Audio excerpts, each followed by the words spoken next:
রোববারে সকালে ছিল প্রচণ্ড বৃষ্টি, কিন্তু দুপুরের পরেই দেখলাম ওয়েদার একদম পরিষ্কার। তাই আমরা দুই বন্ধু বেরিয়ে পড়লাম মোটরসাইকেল নিয়ে। শিলিগুড়ির খুব কাছেই একটা জায়গা, সেখানে যাওয়ার জন্য কিছুটা পথ চললাম চা বাগানের মধ্যে দিয়ে। পিচ রাস্তা দিয়েও যাওয়া যেত, কিন্তু ইচ্ছা হলো যে কিছুটা পথ চা বাগানের মধ্যে দিয়ে যাই। সেই জন্য বর্ষায় সবুজ হয়ে গেছে চারিদিক, সেই পথে কিছুটা চললো আমাদের বাইক।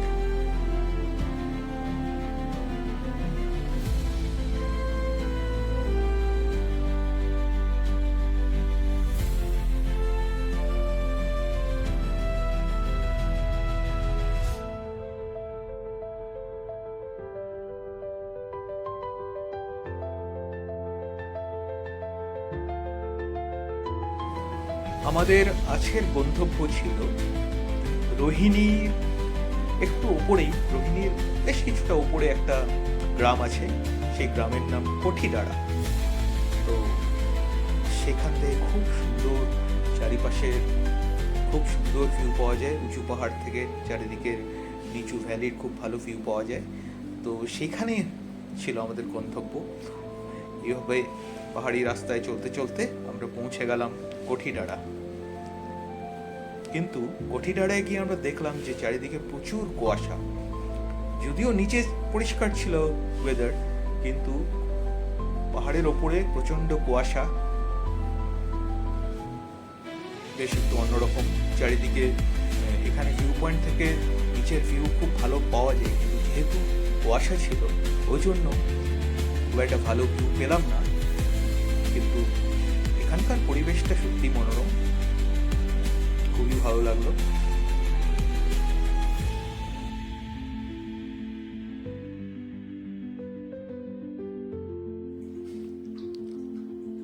হাত পা একটু ছড়ানোর জন্য, একটু ফ্রি করার জন্য একটু হালকা জগিংও করে নিলাম।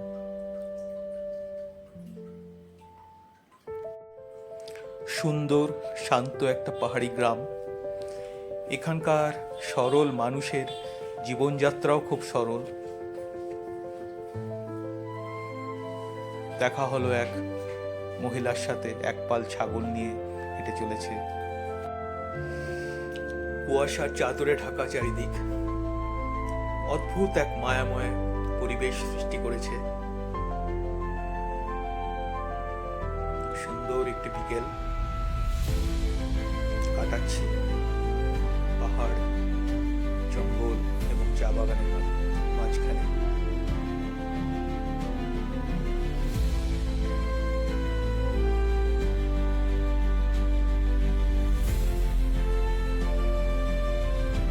দূরের পাহাড়গুলো পুরো সাদা কুয়াশার চাদরে ঢেকে আছে, সেই জন্য দূরের জায়গাগুলো খুব একটা ভালো দেখা যাচ্ছে না।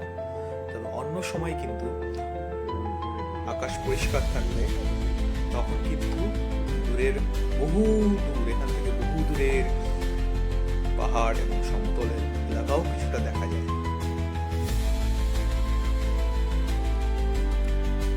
কুকুর দুটো মনে হয় খুব অবাক হয়ে দেখছে যে কি হচ্ছে এইসব।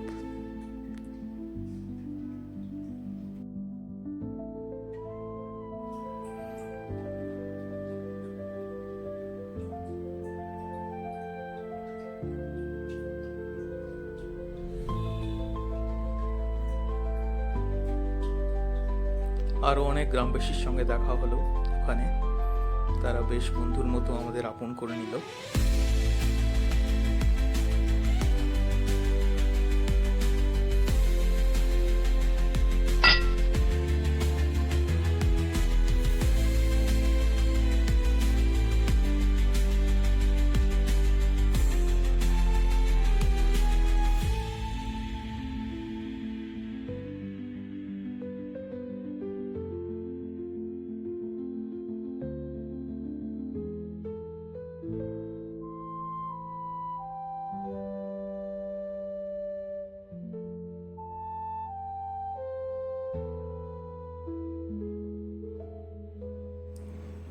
ভালোই লাগলো কঠিডাড়া গ্রামে কিছুটা সময় কাটানো, বিকেলের কিছুটা সুন্দর মুহূর্ত কাটানো। এখন ফিরে যাওয়ার পালা। আবার মোটরসাইকেলে উঠলাম, পাহাড়ি পথ ধরে এঁকে বেঁকে আমরা নেমে যাব সেই পাহাড় থেকে। এরপর সেই রোহিণীর রাস্তা হয়ে আমরা নেমে যাব শিলিগুড়ির দিকে।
ফেরার পথে একটু দাঁড়ালাম রাস্তার ধারে এক চায়ের দোকানে, বসে চা খেলাম।